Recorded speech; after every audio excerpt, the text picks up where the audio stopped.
Já rodei esse Brasilzão quase todo. Cada curva de estrada me contou uma história. Então, comenta aí de qual cidade você me assiste, para eu saber se já passei por aí. Vou ficar grato em saber. Meu nome é Valmir dos Santos, mas na estrada todo mundo me chama de Vavá. 53 anos rodando por esse Brasil afora, carregando sonhos e mercadorias de um canto ao outro. Há 2 anos, desde que minha esposa morreu, a cabine do meu Scania virou minha única casa de verdade. Era uma madrugada de julho, dessas que fazem a gente sentir o frio nos ossos, mesmo com o aquecedor ligado. Eu vinha descendo a serra entre Goiás e Minas Gerais, carregado de soja com destino a Santos. O rádio tocava uma música sertaneja que me lembrava da Rosa, minha mulher. Desliguei rapidinho. Algumas feridas ainda doem quando a gente cutuca.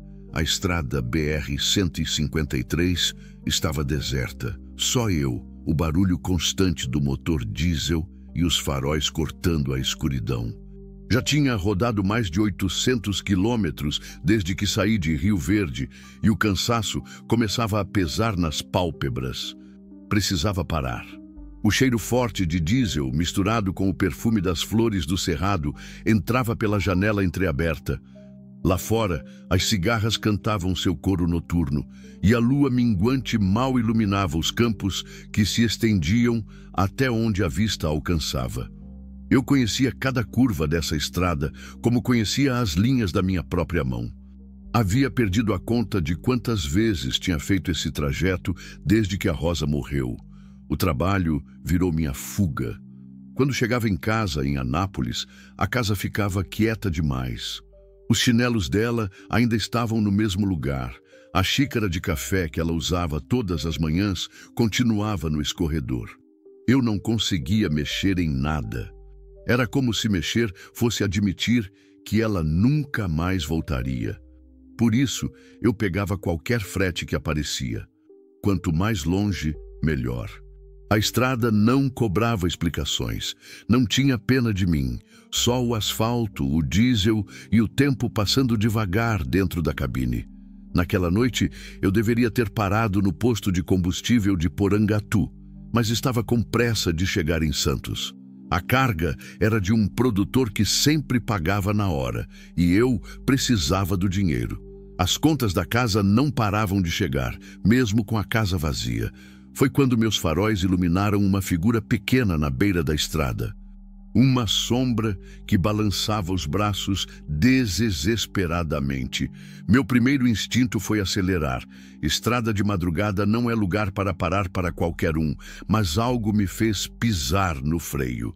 Talvez fosse a memória da Rosa me dizendo que sempre tinha que ajudar quem precisava. Talvez fosse só o instinto de caminhoneiro mesmo. Quando me aproximei, vi que era uma moça. Jovem, magra, os cabelos negros grudados no rosto pelo suor. Ela não estava pedindo carona. Estava correndo de alguma coisa. O coração bateu mais forte no peito. Olhei pelo retrovisor e vi uma luz distante vindo na mesma direção. Alguém estava vindo atrás dela. Encostei o caminhão e abri a porta. "Sobe!" gritei, sem nem pensar. Ela não hesitou. Pulou na cabine como quem pula de um prédio em chamas. Estava tremendo, os olhos grandes e assustados, a respiração ofegante. "Por favor!" ela sussurrou, a voz embargada. "Por favor, não para!" Pisai no acelerador e o Scania ganhou velocidade. Pelos espelhos, vi o farol da moto que vinha atrás se aproximando, mas meu caminhão tinha vantagem na reta e logo a luz sumiu na distância. Só então olhei direito para ela. Tinha uns 20 e poucos anos, pele morena, traços que pareciam indígenas. Vestia uma blusa simples e uma saia que estava rasgada na barra. Nos pés, chinelos de dedo gastos. Mas o que mais me chamou a atenção foram os olhos dela. Tinham uma tristeza profunda, como se tivessem visto coisas que ninguém deveria ver. "Você está bem?" perguntei, mantendo os olhos na estrada. Ela assentiu, mas continuou tremendo. Peguei um casaco velho que estava no banco e ofereci para ela. "Obrigada", disse baixinho, puxando o casaco sobre os ombros. Ficamos em silêncio por uns quilômetros. Eu não queria pressionar, mas precisava saber o que estava acontecendo. Não era todo dia que uma moça aparecia correndo na estrada no meio da madrugada. "Como você se chama?" perguntei finalmente. "Cauane", respondeu ela, a voz ainda trêmula. "Eu sou o Valmir, mas todo mundo me chama de Vavá. Você está fugindo de quem?" Os olhos dela se encheram de lágrimas. "Do meu pai e de um homem que me comprou." As palavras caíram como um soco no estômago. Comprou. No século XXI, ainda tinha gente sendo vendida como mercadoria. Senti a raiva subir pela garganta. "Ninguém compra ninguém", disse apertando o volante. "Isso não existe." "Existe sim", ela respondeu, limpando as lágrimas com as costas da mão. "Meu pai deve muito dinheiro. Ele me entregou para esse homem para quitar a dívida." Meu estômago se revirou. Pensei na Rosa, no amor que sempre tivemos um pelo outro. Como um pai podia fazer isso com a própria filha? E quem estava te perseguindo na estrada? O búfalo. É o capanga do homem. Ele é enorme e quando ele te pega... A voz dela falhou. "Não vai pegar nada", disse, mais firme. "Enquanto você estiver comigo, ninguém vai te fazer mal."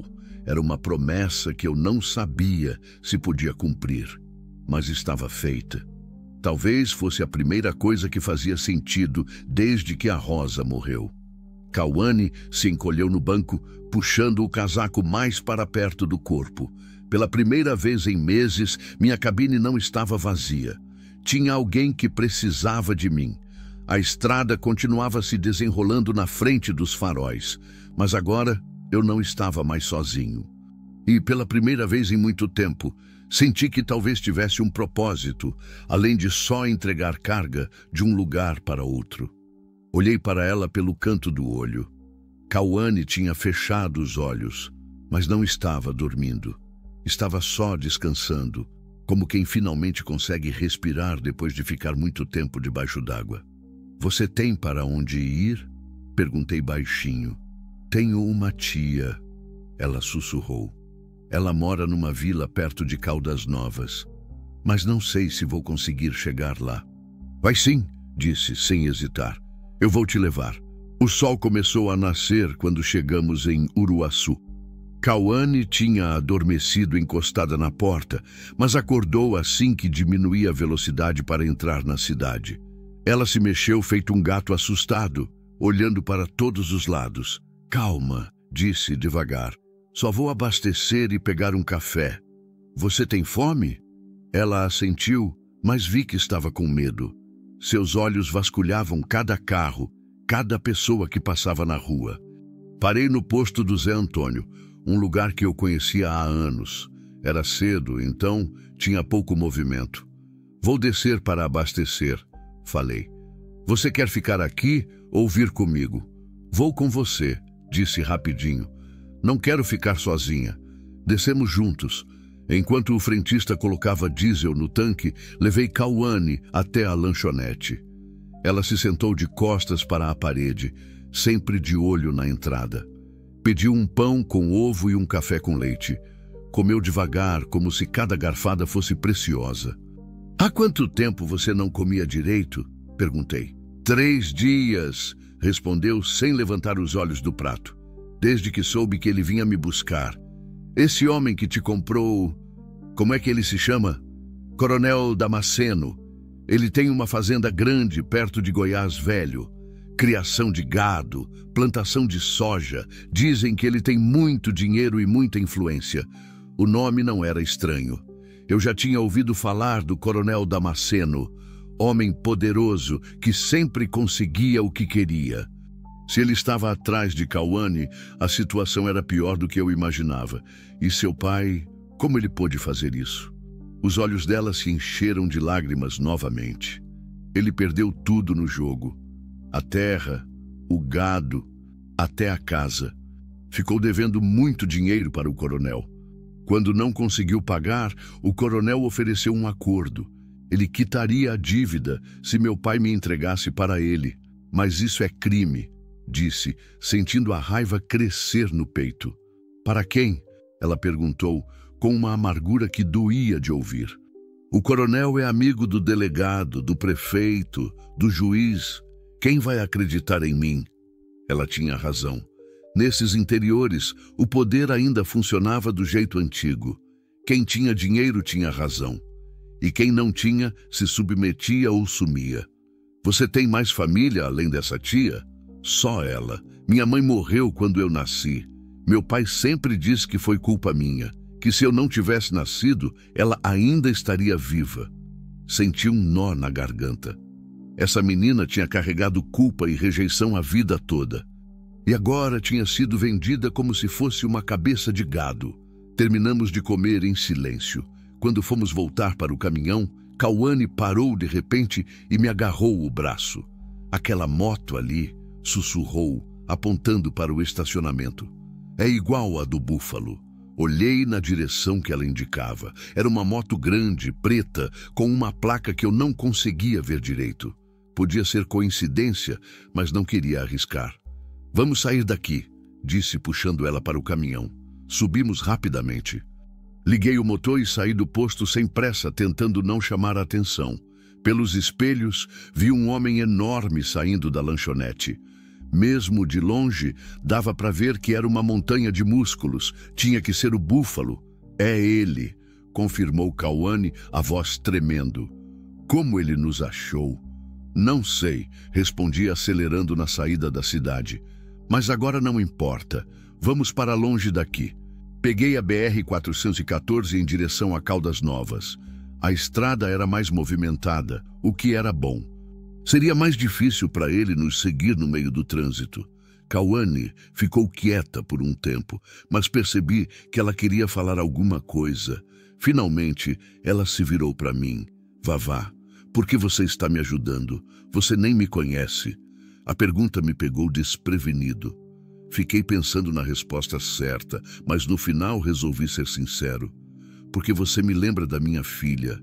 Você tem filha? Tinha. Ela morreu junto com a mãe num acidente. Tinha mais ou menos sua idade. Senti as lágrimas voltarem aos olhos, mas não deixei cair. Fazia tempo que não falava sobre a Amanda. Sinto muito, disse Cauane baixinho. Sabe o que mais me dói? É que nunca consegui proteger elas. Estava sempre na estrada, sempre trabalhando. Quando o acidente aconteceu, eu estava em Belém, carregando madeira. Quando cheguei em casa, era tarde demais. Não foi culpa sua. Talvez não. Mas eu nunca vou ter outra chance de proteger a Amanda. Mas posso proteger você. Ela ficou em silêncio por um tempo, processando o que eu tinha dito. Depois estendeu a mão e tocou meu braço. Obrigada, disse, simples assim. Continuamos viajando. A manhã esquentou rápido e logo o sol estava castigando o asfalto. Parei em um posto menor para completar o tanque e comprar água. Cauane não quis descer dessa vez. Não demora, falei. Fica com as portas trancadas. Quando voltei, ela estava pálida, olhando pelo retrovisor. Ele está ali, sussurrou. Olhei para trás. O Búfalo estava parado no estacionamento, encostado na moto, olhando direto para o meu caminhão. Mesmo de longe, dava para sentir a ameaça que ele representava. Ele não vai fazer nada aqui, disse, tentando acalmar ela. Tem muita gente por perto, mas estava errado. O Búfalo começou a caminhar em direção ao caminhão. Liguei o motor rapidamente. Segura firme, avisei, e saí do posto acelerando. Pelos espelhos, vi o homem correndo de volta para a moto. Ele era grande, mas não era lerdo. Em pouco tempo, estava na nossa cola novamente. Ele não vai desistir, disse Cauane, a voz cheia de desespero. O coronel mandou ele me trazer de volta de qualquer jeito. Então vamos ter que ser mais espertos que ele. Respondi, pisando fundo no acelerador.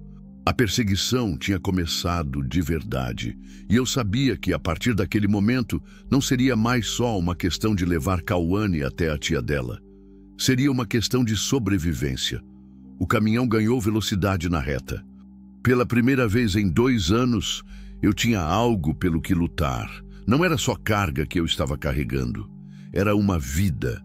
E dessa vez, eu não ia deixar que nada de ruim acontecesse. Não de novo. A perseguição durou até o fim da tarde. O búfalo era persistente, mas eu conhecia essas estradas melhor que ele. Quando chegamos perto de Caldas Novas, consegui despistá-lo entrando numa estrada vicinal que cortava por dentro das fazendas. Era um caminho que eu conhecia dos tempos que transportava gado para a região. Rodamos por mais 2 horas em estradas de terra, levantando poeira e passando por propriedades rurais, onde os cachorros corriam atrás do caminhão latindo. Cauane segurava firme no painel a cada buraco, mas não reclamou uma vez sequer. Quando o sol começou a se pôr, paramos numa clareira perto de um córrego. Era um lugar escondido, cercado por árvores, onde eu já tinha acampado outras vezes. Longe da estrada principal, longe de olhares curiosos. Vamos ficar aqui hoje, disse, desligando o motor. Amanhã a gente continua. Cauane olhou em volta, nervosa. Você tem certeza de que ele não vai nos encontrar aqui? Tenho. Esse lugar é seguro. Além do mais, você precisa descansar. Já está há 2 dias sem dormir direito. Descemos do caminhão. O lugar era bonito, com o som da água correndo sobre as pedras e o canto dos pássaros se preparando para a noite. Mas Cauane não estava prestando atenção na paisagem. Ela se mantinha próxima ao caminhão, pronta para subir correndo se fosse preciso. Você pode relaxar, disse, puxando alguns mantimentos da cabine. Aqui a gente está seguro. Ela se sentou numa pedra perto do córrego, mas continuou tensa. Comecei a preparar um café no fogãozinho que eu levava sempre comigo. Era um ritual que me acalmava e esperava que acalmasse ela também. Vá, vá, ela chamou, a voz baixa. Você acha que ele desistiu? Não sei, respondi sendo honesto. Homem como esse não desiste fácil, mas por hoje estamos seguros. Ela assentiu, mas vi que não estava convencida. Ficamos um tempo em silêncio, só o som da água e o crepitar do fogo. Quando o café ficou pronto, servi em 2 canecas de alumínio. Obrigada, ela disse, recebendo a caneca. Você sempre foi caminhoneiro? Não. Antes eu trabalhava numa oficina em Anápolis. Consertava caminhão dos outros. Mas depois que a Amanda nasceu, o dinheiro ficou curto. Aí um amigo meu me emprestou um caminhão velho para eu começar a trabalhar na estrada. E sua esposa não reclamava de você ficar tanto tempo longe? A pergunta doeu, mas era uma dor boa. Fazia tempo que ninguém me perguntava sobre a Rosa. Reclamava sim. Ela sempre dizia que eu estava perdendo a infância da Amanda, que um dia eu ia me arrepender de ter ficado tanto tempo longe. Mas eu pensava que estava fazendo certo, sabe? Trabalhando duro para dar uma vida melhor para elas. Prendi a respiração por um momento.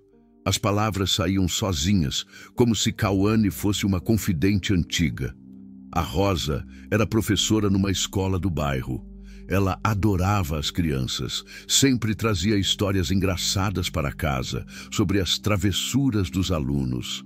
E a Amanda, minha filha, era igualzinha à mãe, esperta, teimosa, cheia de vida. Cauane me escutava sem interromper, os olhos fixos no meu rosto. No dia do acidente, elas estavam voltando da escola. Era aniversário de uma colega da Amanda e a Rosa tinha levado ela na festa. Choveu muito naquele dia e a estrada ficou escorregadia. O carro derrapou e... Não consegui terminar a frase. Mesmo depois de 2 anos, ainda doía falar sobre aquele dia. Sinto muito, disse Cauane baixinho. Deve ser horrível perder as 2 pessoas que mais amava. É. Mas sabe o que é pior? É a culpa. Se eu tivesse ficado em casa, se tivesse ido buscar elas na festa, se tivesse comprado um carro melhor, sempre fico pensando no que poderia ter sido diferente. Ela se levantou e veio se sentar perto de mim. Minha mãe morreu quando eu nasci, disse, olhando para o fogo. Meu pai nunca me deixou esquecer disso. Ele sempre dizia que eu matei ela, que se eu não tivesse nascido, ela ainda estaria viva. Isso é mentira. disse firme. Ninguém tem culpa de nascer. Eu sei, mas quando você escuta isso desde pequena, acaba acreditando. Eu cresci achando que eu era uma maldição, que tudo de ruim que acontecia era culpa minha. Ela limpou uma lágrima que escorreu pelo rosto. Quando meu pai me disse que tinha vendido eu para o coronel, não fiquei nem surpresa. Sempre soube que um dia ele ia se livrar de mim de um jeito ou de outro. E sua tia? Como ela é? Tia Onira é irmã da minha mãe. Ela sempre tentou me proteger, mas meu pai não deixava eu ter contato com ela. Dizia que ela era má influência. Quando eu consegui mandar uma carta para ela, contando o que estava acontecendo, ela me disse para fugir, que ela ia me ajudar a recomeçar. Onde exatamente ela mora? Numa vila pequena perto de Caldas Novas, chama Vila da Esperança. Não é nem no mapa, mas existe.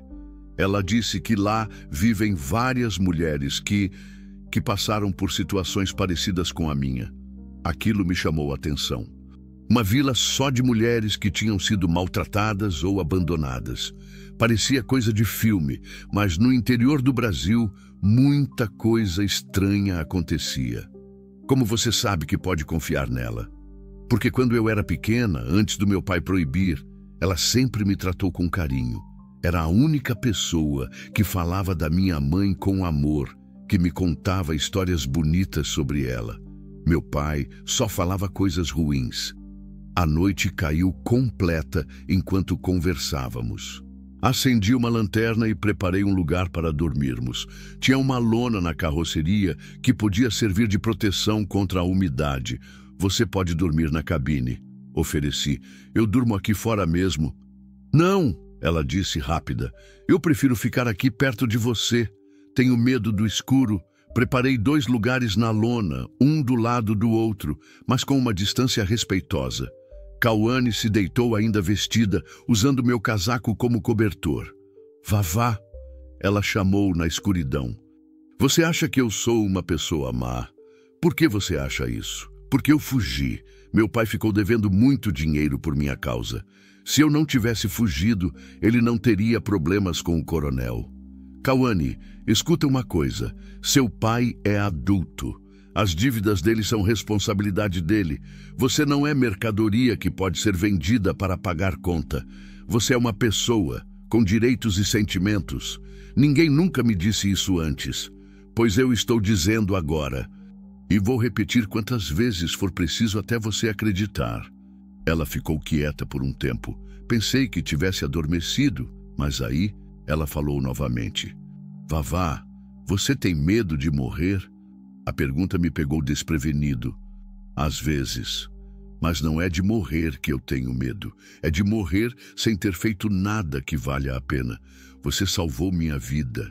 Isso não vale a pena. Fiquei sem resposta. Ela estava certa.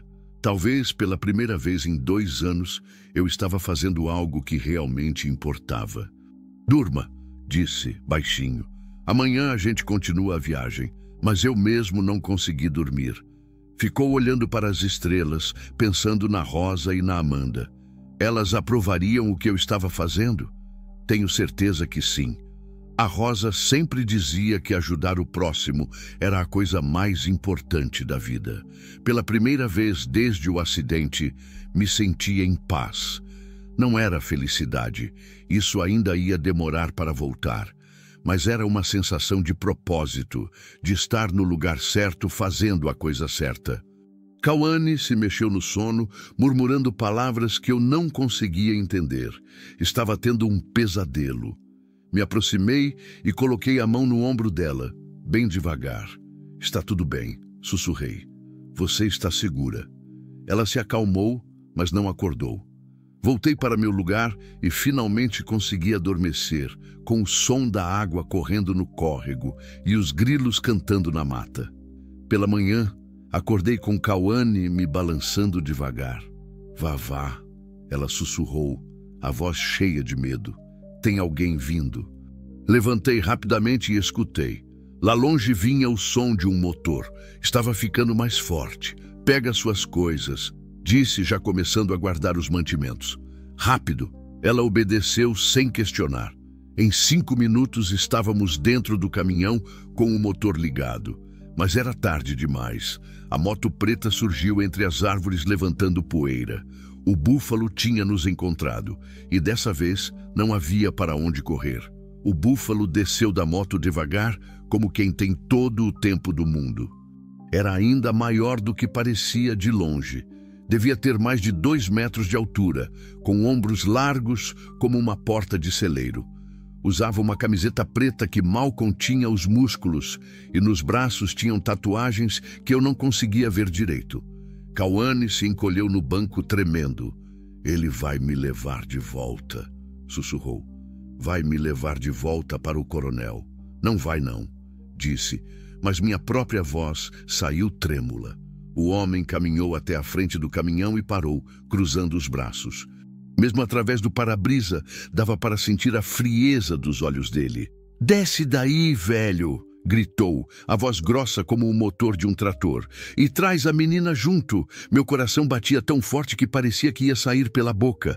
Há 2 anos que eu não sentia tanto medo. Não desde o dia que recebi a ligação sobre o acidente. "O que você vai fazer?" perguntou Cauane, as lágrimas já escorrendo pelo rosto.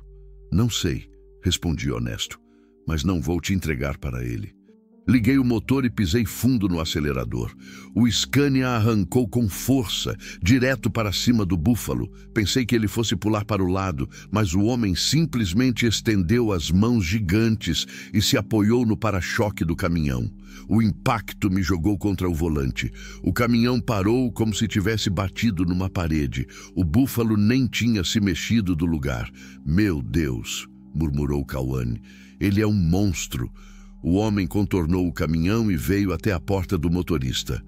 Bateu no vidro com a mão fechada, fazendo o caminhão todo balançar. "Última chance, velho. Abre essa porta." Olhei para Cauane. Ela estava pálida, mas tinha uma determinação nos olhos que eu não esperava. "Se você me entregar para ele", disse ela baixinho, "eu vou entender. Você já fez mais por mim do que qualquer pessoa na minha vida." "Não vou te entregar", repeti firme. "De jeito nenhum." O búfalo começou a balançar o caminhão, tentando virar ele de lado. O caminhão pesava quase 15 toneladas carregado, mas o homem conseguia movimentar ele como se fosse um carrinho de mão. "Sai do caminhão!" gritei pela janela. "Deixa a gente em paz! A menina não é sua!" Ele respondeu, parando de balançar o caminhão.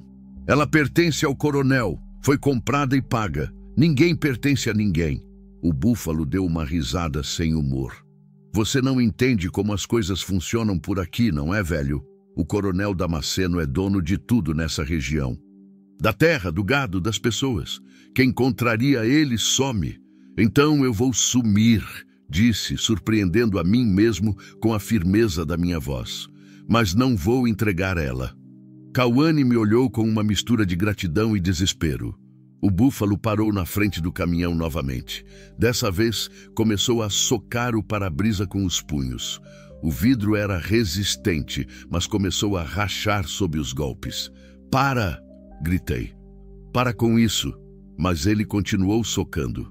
A cada golpe, as rachaduras no vidro aumentavam. Em poucos minutos, o para-brisa inteiro ia se estilhaçar. Foi quando Cauane fez uma coisa que eu nunca esperava. Ela abriu a porta do caminhão e desceu. "Cauane, não!" gritei, mas era tarde. Ela caminhou até ficar a uns 3 metros do búfalo. O homem parou de socar o vidro e se virou para ela. "Pronta para voltar para casa?" perguntou ele com um sorriso cruel. "Não", disse Cauane, a voz firme. "Não vou voltar. Você não tem escolha, menina. Seu pai te vendeu. Você é propriedade do coronel agora. Meu pai vendeu o corpo de uma filha que ele nunca amou", disse ela levantando o queixo. "Mas ele não podia vender minha alma. E minha alma não pertence a ninguém." O búfalo deu um passo em direção a ela. "Você vai aprender a obedecer. O coronel tem jeitos de ensinar." Foi quando vi Cauane se abaixar e pegar uma pedra do tamanho de um punho. Antes que eu pudesse fazer qualquer coisa, ela atirou a pedra com força na cabeça do búfalo. O homem cambaleou para trás, uma linha de sangue escorrendo da testa. Não era um ferimento grave, mas foi o suficiente para deixá-lo furioso. "Sua vadia!" rugiu ele, avançando para cima dela. Saí do caminhão correndo. Não era páreo para o búfalo, mas não podia deixar ele machucar Cauane. Me joguei nas costas do homem, tentando derrubá-lo. Era como tentar derrubar uma árvore com as mãos nuas. O búfalo me pegou pelos braços e me jogou no chão como se eu fosse um saco vazio.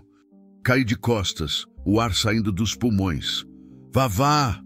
gritou Cauane, correndo até mim. O búfalo veio caminhando devagar, limpando o sangue da testa.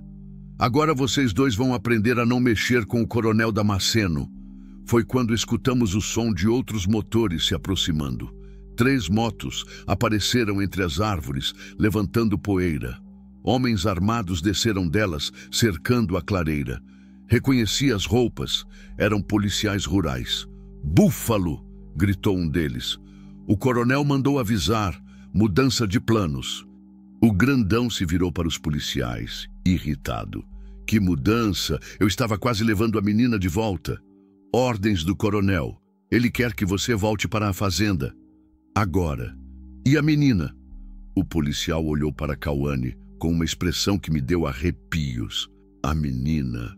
Bem, parece que ela causou muito problema. O coronel disse que se ela não quer ir por bem, então não precisa ir. Entendeu?" O sangue gelou nas minhas veias. Eles iam matar Cauane ali mesmo. "Não", disse, me levantando com dificuldade. "Vocês não podem fazer isso." "Podemos sim", disse o policial, tirando a arma do coldre. "Ela é uma fugitiva. Resistiu à prisão. Infelizmente houve um tiroteio. Cauane se aproximou de mim, pegando minha mão." "Não tenho medo", sussurrou. "Pelo menos vou morrer livre." Mas eu tinha medo, muito medo, não de morrer, de falhar novamente, de não conseguir proteger alguém que dependia de mim.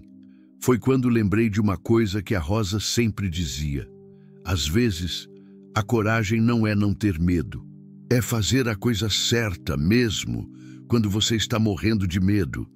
Olhei para os homens armados. Eram 4 contra 2. Não tínhamos chance numa luta, mas talvez não precisássemos lutar. "Espera aí", disse, erguendo as mãos. "Vocês não querem criar problema para o coronel, querem?" "Que tipo de problema?" perguntou o policial, mas não baixou a arma.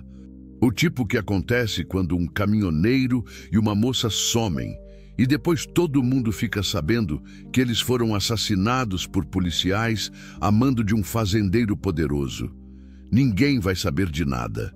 "Vai sim, porque eu mandei uma mensagem para meu irmão em Anápolis esta manhã. Contei tudo sobre o coronel, sobre a menina, sobre o búfalo. Se eu não ligar para ele até hoje à noite, ele vai direto para a imprensa." Era mentira, claro. Eu não tinha irmão e não tinha mandado mensagem para ninguém. Mas eles não sabiam disso. O policial hesitou, olhando para os companheiros. "Você está blefando. Quer apostar sua carreira nisso?" perguntei. "Porque se essa história sair no jornal, vocês vão ser os primeiros a se dar mal. O coronel vai livrar a cara dele jogando a culpa em vocês." Vi a dúvida nos olhos dos homens. Eles sabiam que eu estava certo. Homens poderosos como o coronel nunca suavam a própria mão. Sempre arrumavam outros para fazer o serviço sujo. "Além do mais", continuei, "vocês realmente acham que vale a pena matar 2 pessoas por causa de uma briga entre o coronel e o pai dela? Isso não é problema de vocês." O silêncio se estendeu por longos segundos. Só se ouvia o som da água correndo no córrego e a respiração pesada do búfalo. Finalmente o policial baixou a arma. "Búfalo, vamos embora." "Mas e a menina? A menina não é mais problema nosso. O coronel que se vire." O búfalo protestou, mas obedeceu. Os homens subiram nas motos e partiram, deixando apenas a poeira e o silêncio. Cauane e eu ficamos parados, ainda sem acreditar que estávamos vivos. "Como você soube que ia dar certo?" ela perguntou, tremendo. "Não sabia", confessei. "Só torci para que eles fossem mais espertos que leais." Ela se jogou nos meus braços, chorando de alívio. Eu a abracei, sentindo meu próprio corpo tremer de tensão. Vamos sair daqui, disse. Rápido, antes que eles mudem de ideia. Subimos no caminhão e saímos da clareira. Mas eu sabia que nossa fuga estava apenas começando. O coronel não ia desistir tão fácil assim. E da próxima vez, talvez não conseguíssemos escapar com vida. Precisávamos chegar na tal Vila da Esperança antes que ele mandasse outros homens atrás de nós, antes que nossa sorte acabasse de vez. Rodamos por 3 horas em estradas secundárias, parando só para abastecer e comprar água. Cauane não falou quase nada depois do confronto. Ficava olhando pela janela, as mãos ainda tremendo de vez em quando. Eu entendia o silêncio dela. Tinha acabado de enfrentar a morte de frente e descoberto que tinha mais coragem do que imaginava. Isso mexe com qualquer pessoa. O sol estava forte quando chegamos numa encruzilhada perto de Caldas Novas. 3 estradas de terra se separavam ali e não tinha placa indicando direção nenhuma. Qual dessas vai para a Vila da Esperança? Perguntei. Cauane olhou para os 3 caminhos, confusa. Não sei bem. Minha tia só disse que era perto de Caldas Novas, numa estrada que passa por um cemitério velho e uma igreja abandonada. Isso não ajuda muito. Tem cemitério e igreja abandonada em todo lugar por aqui. Paramos numa vendinha de beira de estrada para perguntar direção. O dono era um homem velho, de cabelos brancos e olhos cansados. Estava sentado numa cadeira de balanço, tomando café numa caneca de alumínio. Boa tarde, seu... Comecei. Manuel, ele completou, olhando para nós com curiosidade. Vocês estão perdidos? Estamos procurando um lugar chamado Vila da Esperança. O senhor conhece? O rosto do homem mudou. Ele olhou em volta como se tivesse medo de alguém estar escutando. Por que vocês querem ir lá? Perguntou baixando a voz. É onde mora minha tia, disse Cauane se aproximando. Tia Onira. Seu Manuel a examinou de perto, prestando atenção nos traços do rosto dela. Você tem o jeito da Onira mesmo, disse finalmente. Ela falou que uma sobrinha podia aparecer por aqui. Então, o senhor sabe onde é? Sei, mas não é lugar que se chega de caminhão. A estrada é muito ruim, cheia de buraco e mato fechado. Vocês vão ter que ir a pé nos últimos quilômetros. Meu coração apertou. Deixar o caminhão significava ficar mais vulnerável. Mas se era a única forma... É longe? Perguntei. Umas 2 horas de caminhada. Mas o problema não é a distância. É que tem gente procurando vocês. O sangue gelou nas minhas veias. Que tipo de gente? Homens do coronel Damasceno. Passaram aqui há 1 hora, perguntando sobre um caminhoneiro e uma moça. Ofereceram dinheiro por informação. Cauane se agarrou no meu braço. E o senhor disse alguma coisa? Perguntei. Seu Manuel cuspiu no chão. Não disse nada. Nunca gostei do coronel. Ele é um homem ruim que faz coisas ruins. Mas vocês precisam tomar cuidado. Ele tem muitos homens e todos têm medo dele. Como a gente chega na vila sem ser vista? O velho se levantou da cadeira e apontou para a estrada da direita.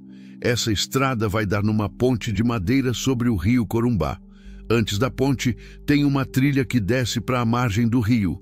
Sigam o rio por uns 3 quilômetros até chegarem numa cachoeira.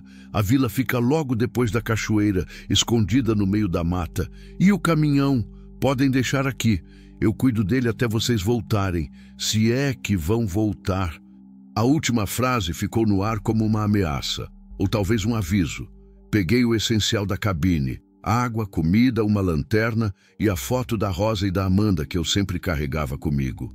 Cauane não tinha nada além da roupa do corpo e meu casaco velho.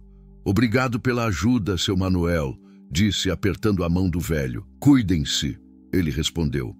E se encontrarem a Onira, digam que o Manuel mandou lembranças. Começamos a caminhar pela estrada de terra. O sol já estava descendo, mas ainda fazia calor. O ar estava seco e poeirento, e logo nossas gargantas ficaram ásperas. Você está bem? Perguntei para Cauane depois de uns 20 minutos de caminhada. Estou. Um pouco cansada, mas estou bem. Quer parar para descansar? Não. Quero chegar logo na vila. Estou com medo de eles nos encontrarem no meio do caminho. Eu também estava com medo, mas não falei nada. A estrada era deserta. Só tinha nós dois e o barulho dos nossos passos na terra batida. De vez em quando um passarinho cantava na mata, ou se ouvia o mugido distante de uma vaca. Depois de 1 hora, chegamos na ponte que seu Manuel tinha mencionado. Era uma estrutura velha de madeira que balançava quando pisávamos nela. Embaixo, o rio Corumbá corria lento e marrom, cheio de sedimento. Ali, disse Cauane, apontando para uma abertura na mata. Deve ser a trilha. Descemos pela trilha íngreme. O terreno era escorregadio por causa das folhas secas e mais de uma vez quase caímos. Mas finalmente chegamos na margem do rio. A trilha continuava seguindo o curso da água. Era mais fácil andar ali porque o terreno era mais firme, mas também era mais perigoso porque ficávamos expostos. Se alguém viesse procurando, seria fácil nos encontrar. Vá, disse Cauane depois de mais meia hora de caminhada. Posso te perguntar uma coisa? Claro, você se arrepende de ter me ajudado? A pergunta me pegou de surpresa. Por que você acha isso? Porque por minha causa você perdeu seu caminhão, pode perder seu trabalho, pode até morrer. E você nem me conhecia. Parei de andar e me virei para ela. Cauane, escuta uma coisa. Nos últimos 2 anos, desde que a Rosa e a Amanda morreram, eu estava só existindo. Levantava de manhã, pegava o caminhão, fazia as entregas, voltava para casa, dormia e começava tudo de novo no dia seguinte. Não tinha propósito, não tinha sentido. Ela me escutava em silêncio. Quando eu te ajudei naquela estrada, pela primeira vez em muito tempo, eu senti que estava fazendo alguma coisa importante. Alguma coisa que a Rosa ficaria orgulhosa de mim. Mas você pode morrer por isso. Todo mundo vai morrer um dia, Cauane. A diferença é se a gente morre tendo vivido de verdade ou só tendo existido. Ajudar você me fez sentir vivo de novo. Ela limpou uma lágrima que escorreu pelo rosto. Obrigada, disse baixinho, por tudo.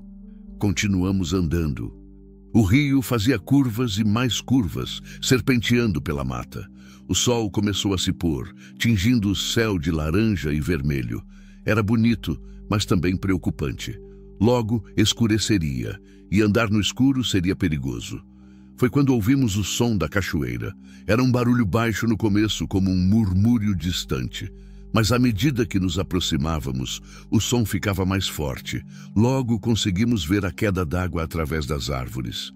A cachoeira não era muito alta, uns 10 metros talvez, mas era larga e poderosa. A água caía numa piscina natural cercada de pedras lisas. O lugar era lindo, como um paraíso escondido no meio da mata. Deve ser aqui, disse Cauane animada. A vila deve estar perto. Contornamos a cachoeira e continuamos seguindo o rio. A trilha agora era quase invisível, coberta por plantas e galhos caídos, mas de repente vimos uma luz entre as árvores. Era uma casa pequena, feita de madeira e barro, com uma varanda na frente. Havia mais casas atrás dela, formando um pequeno vilarejo. Fumaça subia das chaminés e se ouvia o som de vozes conversando. Vila da Esperança, sussurrou Cauane. Nos aproximamos devagar. Uma mulher saiu da primeira casa como se tivesse sentido nossa presença. Era uma senhora de uns 50 anos, cabelos grisalhos presos num coque, vestindo um vestido simples de chita. Quando ela viu Cauane, o rosto se iluminou. "Minha menina!" gritou correndo em nossa direção. Você conseguiu chegar!" Era a tia Onira. E pelo abraço que deu em Cauane, dava para ver quanto amor havia entre elas. "Tia", disse Cauane, chorando de emoção, "eu pensei que nunca mais ia te ver. Está tudo bem agora, minha filha. Você está segura aqui." Onira olhou para mim por cima do ombro de Cauane. "E você deve ser o homem que salvou minha sobrinha." Como posso te agradecer? Não precisa agradecer nada, respondi. Só fiz o que era certo, mas mesmo no meio da emoção do reencontro, não conseguia me livrar da sensação de que algo estava errado. Olhei em volta, prestando atenção nos detalhes da vila. Todas as mulheres que via eram jovens ou de meia idade. Não tinha nenhum homem à vista. E havia algo nos olhos delas, uma cautela, um medo mal disfarçado. Tia Onira, disse Cauane, se afastando do abraço. Este é Vavá. Ele arriscou a vida para me trazer até aqui. Valmir. Me apresentei, estendendo a mão. Onira, ela respondeu, apertando minha mão com firmeza. Seja bem-vindo à Vila da Esperança. Mas quando ela disse o nome da vila, não soou como esperança, soou mais como desespero disfarçado. E foi aí que percebi que talvez não estivéssemos tão seguros quanto pensávamos. Outras mulheres começaram a se aproximar, curiosas para ver os visitantes. Eram umas 15 ou 20, todas com a mesma expressão cautelosa. Algumas tinham cicatrizes visíveis, outras carregavam bebês no colo. Venham! Disse Onira. Vocês devem estar cansados e com fome. Vamos conversar depois que descansarem. Mas conforme caminhávamos em direção à casa dela, notei que algumas mulheres sussurravam entre si, lançando olhares preocupados na nossa direção. Era como se a chegada de Cauane tivesse trazido não apenas esperança, mas também perigo. E pelo que eu conhecia do coronel Damasceno, tinha certeza de que o perigo não estava longe. A casa de Onira era simples, mas acolhedora. Paredes de taipa, chão de terra batida, uma mesa de madeira rústica no centro e 2 camas separadas por uma cortina de chita. O cheiro de lenha queimada e café fresco pairava no ar, misturado com o aroma de flores silvestres que vinham da pequena horta nos fundos. Sentem aqui, disse Onira, indicando 2 bancos ao redor da mesa. Vou preparar alguma coisa para vocês comerem. Cauane se sentou ao meu lado, mas ainda olhava em volta, como se não acreditasse que finalmente tinha chegado. Suas mãos não paravam de tremer e, vez ou outra, ela limpava lágrimas que insistiam em cair. Tia, disse ela, a voz embargada. Eu pensei que nunca mais ia te ver. Depois que papai proibiu eu de falar com você? Eu sei, minha filha, respondeu Onira, mexendo uma panela no fogão a lenha. Seu pai sempre foi um homem difícil, mas sua mãe, minha irmã Iracema, ela era diferente. Doce, corajosa. Você é igualzinha a ela. Ele sempre disse que eu matei ela. Onira parou o que estava fazendo e se virou para Cauane, os olhos marejados. Sua mãe morreu por complicações no parto, Cauane. Isso acontece. Não foi culpa sua, nunca foi. Seu pai só estava com dor e não sabia como lidar com ela. Homens assim transformam a dor em raiva e a raiva em culpa dos outros. Como você soube que eu estava vindo? Recebi sua carta há 2 semanas. Na mesma hora comecei a me preparar. Avisei as outras mulheres da vila, organizei um lugar para você ficar. E para seu protetor também, disse olhando para mim com gratidão. Protetor. A palavra ecoou na minha cabeça. Era assim que ela me via? Não sei porquê, mas me fez sentir importante novamente. Onira, disse eu, preciso te avisar uma coisa. O coronel Damasceno não vai desistir fácil. Ele já mandou homens atrás da gente.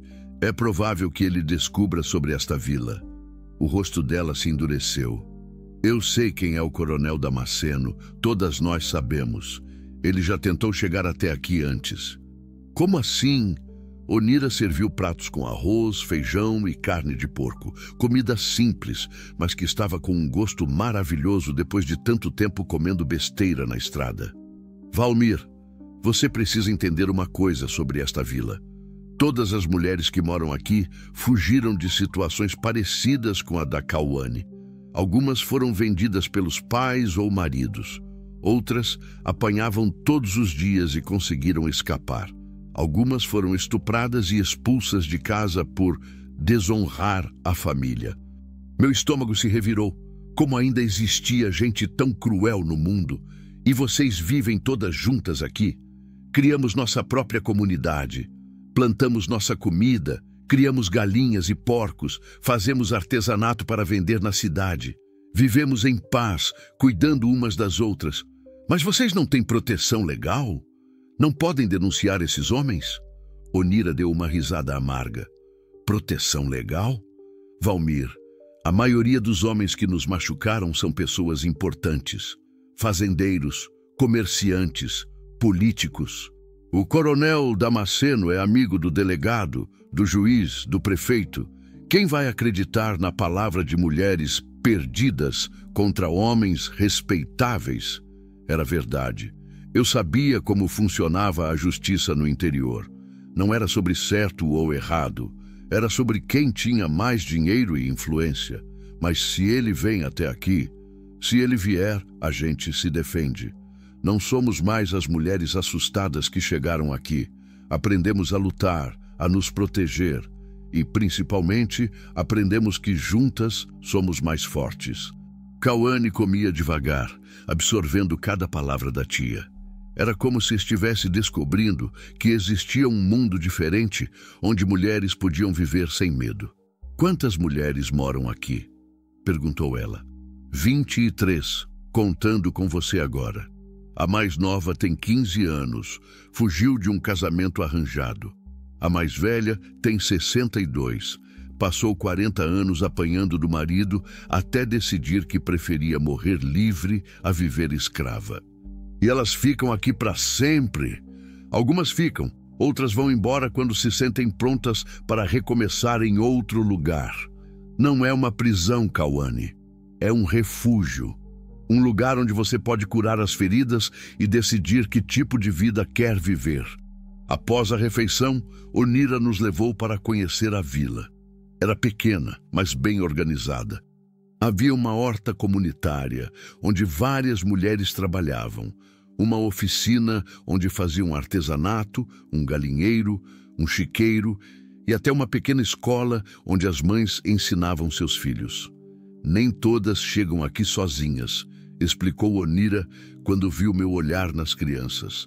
Algumas trazem filhos. Aqui eles crescem, sabendo que mulher não é propriedade de ninguém. Conheci algumas das moradoras. Havia Conceição, uma senhora de 50 anos, que fugiu depois de 3 décadas de espancamentos. Socorro, de 25 anos, que foi vendida pelo pai para um homem de 60 quando tinha apenas 14. Rosângela, de 30 anos, que escapou de um marido que a obrigava a se prostituir para pagar suas dívidas de jogo. Cada história era mais dolorosa que a anterior. Mas o que mais me impressionava era a força que essas mulheres tinham encontrado. Não eram vítimas choramingando, eram sobreviventes que tinham reconstruído suas vidas. E se algum dos homens que as machucaram vem atrás? Perguntei para Onira enquanto caminhávamos de volta para sua casa. Já aconteceu algumas vezes. Maridos furiosos, pais ofendidos, homens que se acham donos de suas propriedades. Mas eles descobrem rapidamente que aqui as coisas funcionam diferentes. Como assim? Ela me levou até uma casa na borda da vila. Lá dentro vi algo que não esperava. Armas, espingardas, facões, facas de caça, até algumas pistolas. Ensinamos todas as mulheres a se defender, não só com armas, mas com estratégia. Conhecemos cada trilha, cada esconderijo, cada saída desta mata. Se alguém chega aqui com más intenções, não sai vivo. Vocês já mataram alguém? 2 vezes. Um homem que veio buscar a filha adolescente que tinha fugido de um casamento forçado. Outro que tentou estuprar uma das nossas mulheres quando ela foi vender artesanato na cidade. Enterramos os corpos na mata e nunca ninguém descobriu. A frieza com que ela falava me assustou, mas depois pensei nas histórias que tinha ouvido, na dor que essas mulheres carregavam, e entendi. Às vezes, a justiça tem que ser feita com as próprias mãos. Voltamos para casa quando o sol já estava se pondo. Cauane estava mais calma, mas ainda olhava para os lados constantemente, como se esperasse ver o búfalo surgir entre as árvores. Você vai ficar aqui hoje à noite, disse Onira para mim. Amanhã podemos conversar sobre seus planos. Meus planos? Valmir, você trouxe minha sobrinha até aqui sã e salva. Sou eternamente grata por isso. Mas você precisa entender que o coronel Damasceno não vai esquecer seu rosto.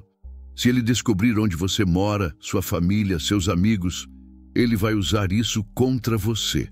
A realidade caiu sobre mim como um balde de água fria. Eu não tinha pensado nisso. Na minha pressa de ajudar Cauane, não considerei as consequências para minha própria vida. Ele pode me encontrar em Anápolis, murmurei. Pode. E quando encontrar, você vai pagar caro por ter contrariado ele. Cauane se aproximou de mim preocupada. Vavá, eu não sabia. Eu não pensei que você também ficaria em perigo por minha causa. Não se preocupe com isso, disse, tentando parecer mais corajoso do que me sentia. Eu sabia dos riscos quando decidi te ajudar. Mas a verdade é que eu não sabia. Não tinha dimensão do poder do coronel, da sua influência, da sua crueldade. Agora, talvez fosse tarde demais para voltar atrás. Existe uma solução, disse Onira pausadamente. Mas vai depender de você aceitar uma mudança radical na sua vida. Que tipo de mudança? Você pode ficar aqui conosco, ser parte da nossa comunidade. Seria o primeiro homem a morar na Vila da Esperança, mas as circunstâncias são especiais. Ficar aqui para sempre? Até as coisas se acalmarem. Até encontrarmos uma forma de neutralizar a ameaça do coronel. Ou até você decidir recomeçar sua vida em outro lugar, longe do alcance dele. A ideia era assustadora. Abandonar tudo que conhecia, minha casa em Anápolis, meu trabalho, minha vida. Mas qual era a alternativa? Voltar e esperar que o coronel me encontrasse? Posso pensar sobre isso? Claro, mas não demore muito para decidir. Se o coronel descobrir onde você está, pode tentar atacar a vila para te pegar, e isso colocaria todas nós em risco. À noite, deitei numa esteira no chão da sala de Onira. Cauane dormia na cama, finalmente em paz, depois de dias de terror. Mas eu não conseguia dormir. Ficava olhando para o teto de palha, pensando em tudo que tinha acontecido. 3 dias atrás, eu era apenas um caminhoneiro solitário, carregando soja de Goiás para Santos. Agora, estava escondido numa vila secreta, considerando abandonar minha vida inteira para proteger uma moça que mal conhecia. E o mais estranho era que não me sentia arrependido. Pela primeira vez em 2 anos, sentia que estava fazendo algo que importava, algo que a Rosa aprovaria. Mas será que estava preparado para pagar o preço? Lá fora, ouvi o som de passos. Alguém estava caminhando pela vila. Me levantei devagar e olhei pela janela. Era uma das mulheres fazendo a ronda noturna, com uma espingarda nas mãos. Mesmo aqui, no que deveria ser um refúgio seguro, elas precisavam manter guarda. O medo nunca as abandonava completamente. Foi quando ouvi outro som, mais distante, vindo da mata. Parecia motor de moto. Meu sangue gelou. Acordei Onira devagar. Tem alguém vindo, sussurrei. Ela se levantou rapidamente e foi até a janela. Ficou escutando por alguns segundos. Quantas motos você escuta? Prestei atenção. Era difícil dizer com certeza, mas 3, talvez 4. Muitas para ser visita amigável, disse ela, já pegando uma espingarda que estava escondida atrás da porta. Acorde a Cauane. Vocês vão ter que se esconder. E você? Eu e as outras vamos receber nossos visitantes, da forma que eles merecem. O som dos motores estava ficando mais próximo. Logo, luzes de faróis começaram a dançar entre as árvores. O coronel Damasceno tinha encontrado a Vila da Esperança, e dessa vez não havia para onde fugir. Acordei Cauane devagar, colocando a mão sobre sua boca para ela não gritar de susto. Eles chegaram, sussurrei. O coronel está aqui. Os olhos dela se arregalaram de terror, mas ela assentiu que entendeu. Onira já estava organizando a defesa da vila. Ouvi passos rápidos lá fora, mulheres se movimentando em silêncio, pegando armas e se posicionando. "Venham comigo", disse Onira, nos levando para os fundos da casa. "Tem um alçapão aqui que leva para um túnel. Ele sai perto da cachoeira. E você?" perguntei. "Eu fico. Esta é minha casa, minha família. Não vou abandonar as mulheres que confiam em mim." O som dos motores parou na entrada da vila. Vozes masculinas ecoaram na noite, ásperas e ameaçadoras. "Sabemos que vocês estão aí", gritou uma voz que reconheci. Era o Búfalo. "Entreguem a menina e o caminhoneiro e ninguém se machuca." Onira abriu o alçapão. Embaixo havia uma escada rústica de madeira que descia para a escuridão. "Vão", sussurrou ela. "Agora." Mas Cauane não se mexeu. "Não", disse ela firme. "Não vou fugir de novo." "Cauane, não é hora de ser teimosa", falei. "Você precisa sair daqui e deixar essas mulheres morrerem por minha causa." "Nunca." Ela pegou uma espingarda que estava encostada na parede. "Eu sei atirar. Meu pai me ensinou quando eu era criança." Onira a olhou com orgulho e preocupação ao mesmo tempo. "Você tem certeza, minha filha?" "Tenho. Cansei de correr.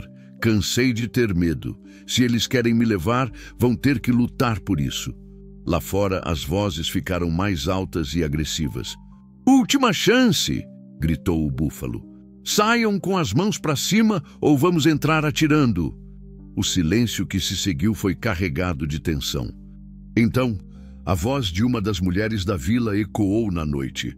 "A única coisa que vocês vão encontrar aqui são balas. Saiam da nossa terra." A resposta veio na forma de tiros. Os homens do coronel começaram a atirar contra as casas. Madeira estilhaçou. Telhas voaram pelos ares, mas as mulheres revidaram imediatamente. O tiroteio explodiu pela vila inteira. Pela janela, vi os homens do coronel tentando avançar entre as casas, mas encontrando resistência em cada esquina. As mulheres conheciam cada centímetro do terreno, cada esconderijo, cada ângulo de tiro. "Quantos homens vieram?" perguntei para Onira. "Uns 10 ou 12, ela respondeu, carregando sua espingarda. Mas eles não esperavam encontrar resistência organizada. Um grito de dor ecoou lá fora. Um dos atacantes tinha sido atingido. "Está vendo, coronel?" gritou uma das mulheres. "Suas vadias sabem lutar." Era quando reconheci outra voz no meio do tiroteio. Uma voz que me gelou o sangue. "Valmir dos Santos!" gritou o coronel Damasceno. "Eu sei que você está aí dentro. Se você se entregar junto com a menina, deixo as outras mulheres em paz." Cauane me olhou, o medo voltando aos seus olhos. "Não acredite nele", disse Onira. "Homens como ele nunca mantêm a palavra, mas eu sabia que o coronel estava falando a verdade sobre uma coisa. Ele não ia desistir. E enquanto estivéssemos na vila, todas essas mulheres estariam em perigo." "Existe outra saída", disse para Onira. "Se eu e Cauane sairmos pela frente, nos entregando, vocês podem nos cobrir pelos fundos. Quando eles estiverem distraídos conosco, vocês atacam." "É muito arriscado", disse ela. "Todas as opções são arriscadas agora, mas pelo menos assim vocês têm uma chance." Cauane segurou meu braço. "Vavá, se a gente se entregar, ele vai nos matar." "Talvez, mas se ficarmos aqui, ele vai matar todo mundo." Onira ficou pensando por alguns segundos, enquanto os tiros continuavam lá fora. "Tem uma chance", disse ela finalmente, "mas vai exigir coragem e um pouco de sorte." "Qual?" "Conceição conhece estas matas melhor que ninguém.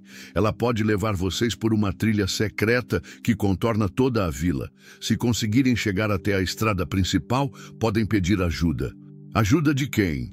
"O coronel controla toda a região." "Não toda. Tem um posto da Polícia Rodoviária Federal a uns 20 quilômetros daqui. Eles não estão na folha de pagamento do coronel."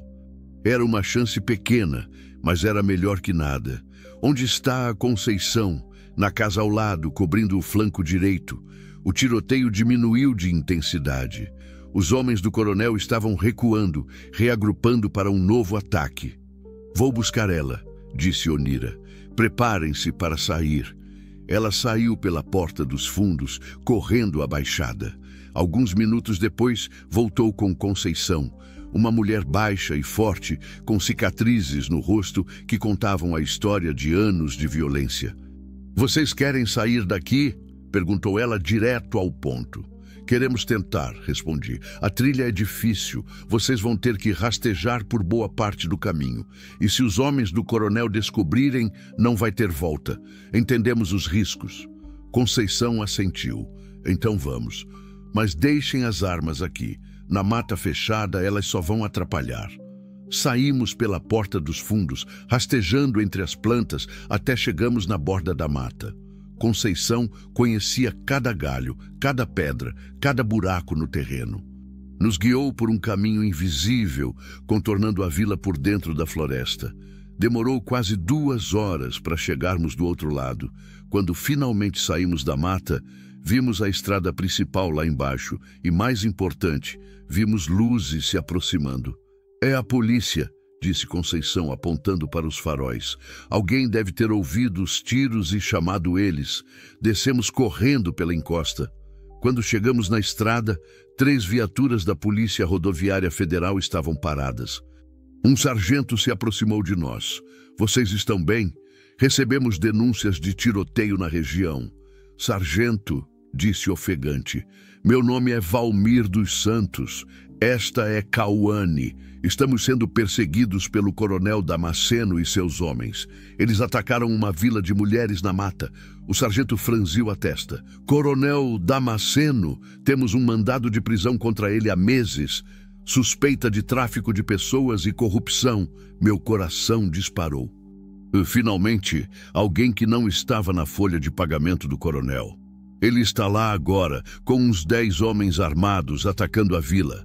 Mostrem o caminho, disse o sargento, falando no rádio para chamar reforços. Voltamos para a vila com 4 viaturas e 12 policiais federais. Quando chegamos, o tiroteio tinha parado. Os homens do coronel tinham fugido quando ouviram o som das sirenes se aproximando. Encontramos as mulheres da vila cuidando dos feridos. 2 tinham levado tiros de raspão, mas nada grave.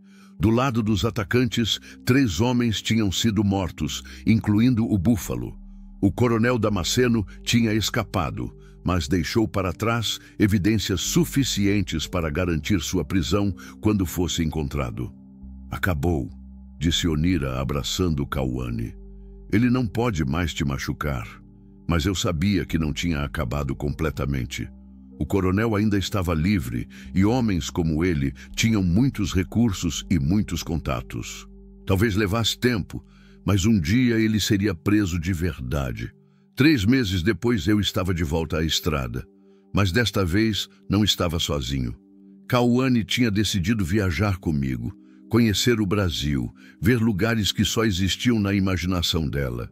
A Polícia Federal tinha conseguido prender o coronel Damasceno 2 semanas após o ataque à vila.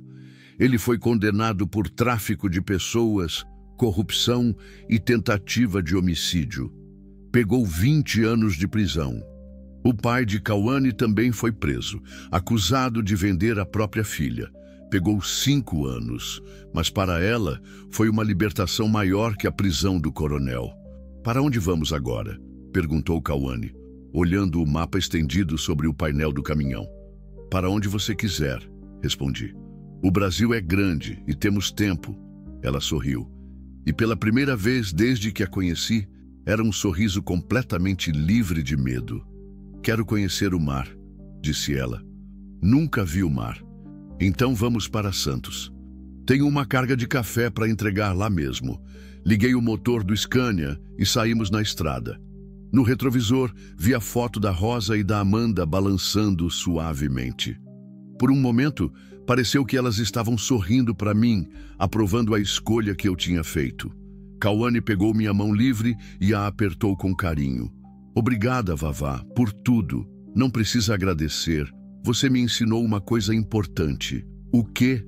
Que às vezes, para salvar alguém, a gente acaba salvando a si mesmo também. A estrada se estendia à nossa frente, longa e cheia de possibilidades. E pela primeira vez em muito tempo, eu não estava fugindo de nada. Estava indo em direção a algo novo, algo melhor. A vida tinha me dado uma segunda chance de proteger alguém. E dessa vez, eu não tinha falhado. O sol nascia no horizonte, tingindo o asfalto de dourado. No rádio, tocava uma música sertaneja que falava de recomeços e esperança. E eu finalmente entendi o que a Rosa sempre quis me ensinar, que o amor verdadeiro não é posse, é liberdade. Não é controlar, é cuidar. Não é prender, é dar asas para voar. Cauane tinha suas asas agora. E eu tinha encontrado meu propósito novamente. A estrada continuava infinita e cheia de promessas.